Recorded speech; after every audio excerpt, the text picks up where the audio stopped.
Hey guys, good morning. तो कैसे हो आप लोग? आई होप आप सब ठीक होंगे एंड मैं भी बिल्कुल ठीक हूँ। तो I just wanted to share with you guys black stamp. तो अभी दिल्ली में बहुत सारे लोग हैं जिसका black stamp and black stamp अभी ऐसा हो गया है कि what is black stamp and black stamp क्या होता है। पहले मुझे लगता था मुझे भी ऐसा लगता था कि ब्लैक स्टैम्प इज समथिंग, अगर ब्लैक स्टैम्प पासपोर्ट पे लग जाता है then you can not travel to that country.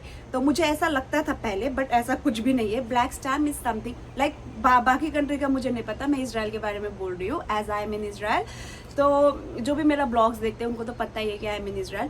तो व्हाट इज ब्लैक स्टैम्प, अभी ब्लैक स्टैम्प का बहुत इसका ब्लैक स्टैम्प लग गया, उसका ब्लैक स्टैम्प लग गया, चल रहा है। तो and let me clear, it's about caregiver sector first of all, तो and it's about Israel and what is black stamp. ये सिर्फ मैं इसराइल के बारे में बोल रही हूँ, बाकी कंट्री का मुझे नहीं पता, क्योंकि मुझे भी पहले लगता था कि ब्लैक स्टैम्प इज वो जब लग जाता है तो बहुत गलत इंप्रेशन पड़ जाता है and it's a very bad impression. तो वैसा कुछ भी नहीं है।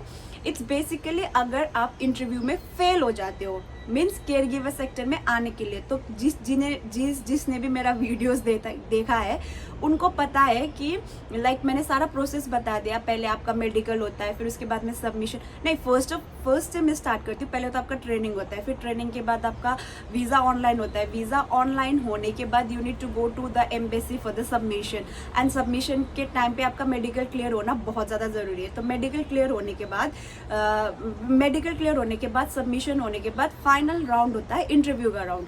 तो उस इंटरव्यू में अगर जो इंटरव्यू ले रहे हैं उनको लग रहा है कि you are not capable to come to Israel, या फिर आपको थोड़ा बहुत क्लास करके आना चाहिए, क्योंकि इंटरव्यू में जो सवाल पूछे जाते हैं, मैंने ब्लॉग तो बनाया है ये ऑलरेडी, एंड समटाइम्स इंटरव्यू में बहुत सारे सवाल पूछे जाते हैं। तो जब वो सवाल आप कैपेबल नहीं हो वो आंसर देने के लिए, या फिर you are not capable of they think कि क्या बोलते हैं उससे, अगर आप कैपेबल नहीं हो तो वो लोगों को लगता है कि आपको थोड़ा बहुत और क्लासेस करके आना चाहिए। तो जब आप क्लास करते हो, दिल्ली में बेसिकली इंस्टीट्यूट है, तो वहाँ पे आपको री क्लास के लिए भेजा जाता है एंड ब्लैक स्टैम्प उसकी वजह से लगता है कि you are not capable of coming to Israel right now, you need to learn more and come back again, ऐसा कुछ बोला जाता है। तो बेसिकली ये है एंड ये नहीं है कि ब्लैक स्टैम्प लगने के बाद you can't come to Israel. You can come to Israel. 3 months का वैलिडेशन रहता है इजराइल आने के लिए। तो 3 मंथ्स अगर आपका हो गया, ब्लैक स्टैम्प लगा है आपका एंड 3 मंथ्स हो गया आपका, तो 3 मंथ्स के बाद you can try again and again आप इंटरव्यू दे सकते हो। तो 3 मंथ्स का जो टाइम है, जैसे पहले हाँ मेरे टाइम पे जो था, मेरे टाइम पे मीन्स जब मैंने क्लास 10 का बोर्ड एग्जाम दिया था, तब ऐसा होता था कि अगर आपका बैक पेपर लगता है बोर्ड एग्जाम में, देन यू नीड टू उन कुछ टाइम दिया जाता है एंड उसके बाद यू कैन गिव री एग्जाम। तो वैसा होता है, तो वैसा ही है ये। अगर आप इंटरव्यू में फेल हो जाते हो और अगर आपके पासपोर्ट पे ब्लैक स्टैम्प लग जाता है, उसके बाद 3 मंथ्स आपको और ट्रेनिंग करने की जरूरत है। ट्रेनिंग मीन्स पूरा क्लास नहीं, just personality development class. Personality development class जो होता है, और ट्रेनिंग इंस्टीट्यूट से भी बुलाया जाता है कि आप क्लास करने वापस आ सकते हो एंड उसकी कोई चार्जेस नहीं है दोबारा क्लास करने की। तो आप क्लास कर सकते हो एंड आपको थोड़ा अटेंशन दिया जाएगा कि बिकॉज आपका इंटरव्यू फेल हुआ है, तो you will get more attention कि कैसे आपको क्रैक करना है वो इंटरव्यू।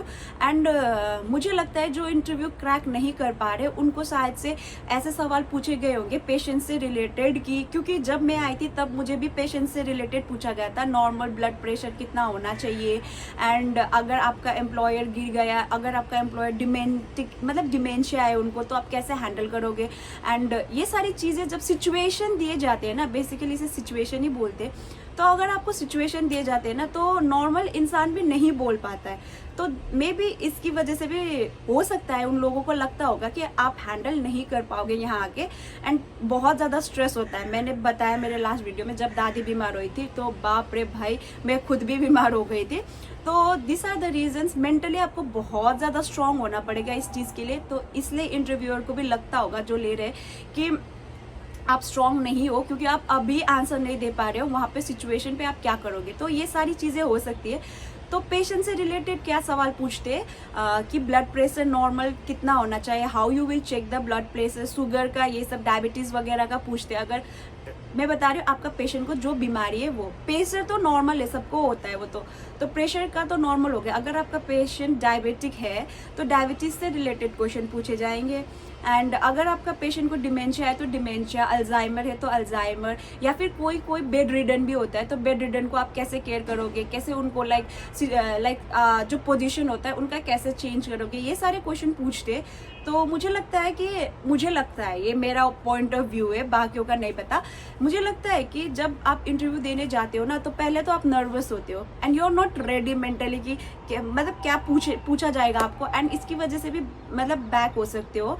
एंड अपना वो सेल्फ इंट्रोडक्शन तो वो तो कोई भी दे देगा, तो सेल्फ इंट्रोडक्शन ईजी हो गया है। बट जब सिचुएशन ऐसा आता है पेशेंट के बारे में पूछता है तो कोई भी नर्वस हो जाता है, तो इसकी वजह से ब्लैक स्टैम्प लगता होगा मुझे नहीं पता।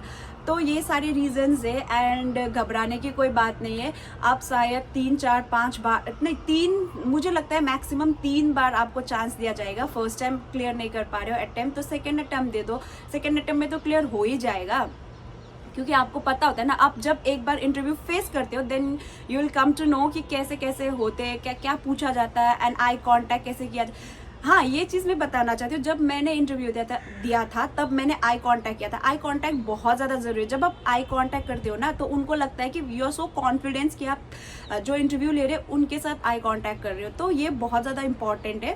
एंड टिप्स तो मैं क्या ही दूँ इंटरव्यू का, अच्छे से प्रिपेयर करके जाइए। पेशेंट के बारे में A to Z, phone number भी पूछता है कि आपका, अगर आपको एम्प्लॉयर मतलब गुम हो गया, कुछ भी आप गुम हो गए, पासपोर्ट गुम हो गया, तो आप किसको कॉल करोगे? ऑब्वियसली आपके एम्प्लॉयर को, जब आप आओगे इजराइल।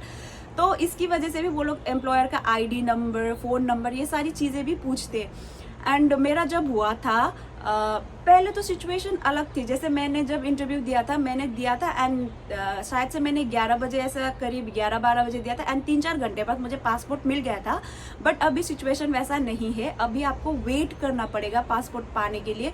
वो पहले इमिग्रेशन, एम्बेसी, बहुत सारा झमेला है अभी। तो मैं तो यही बोलूँगी, लाइक फर्स्ट ऑफ ऑल तो ब्लैक स्टैम्प ना लगे, एंड लगता भी है तो डोंट वरी, आप सेकेंड ट्राई दे सकते हो एंड थर्ड ट्राई में भी आप क्लियर कर सकते हो, क्योंकि इंसान का कॉन्फिडेंस है। एंड अगर आप कॉन्फिडेंटली इंटरव्यू दोगे तो ब्लैक स्टैम्प लगने का चांसेस ही नहीं है। बट अगर लग भी गया then you can come again. 3 months के बाद आपका एजेंट आपका वीज़ा लगवा सकता है, एंड जैसे ही आपका 3 मंथ्स कंप्लीट होता है वैसे ही वीज़ा लग सकता है।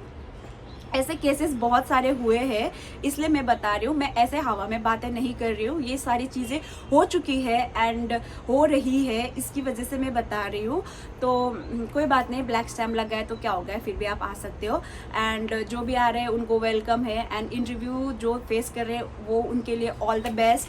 एंड आई होप मेरे ब्लॉग से कोई ना कोई मतलब लाइक थोड़ा बहुत इम्पॉर्टेंट आप लोगों को लग रहा होगा, या फिर नहीं भी लग रहा है तो you can comment down below. मैं हमेशा बोलती हूँ you can comment down below, queries हो या फिर नहीं लग रहा हो या फिर कुछ भी हो, then I am here to reply you guys.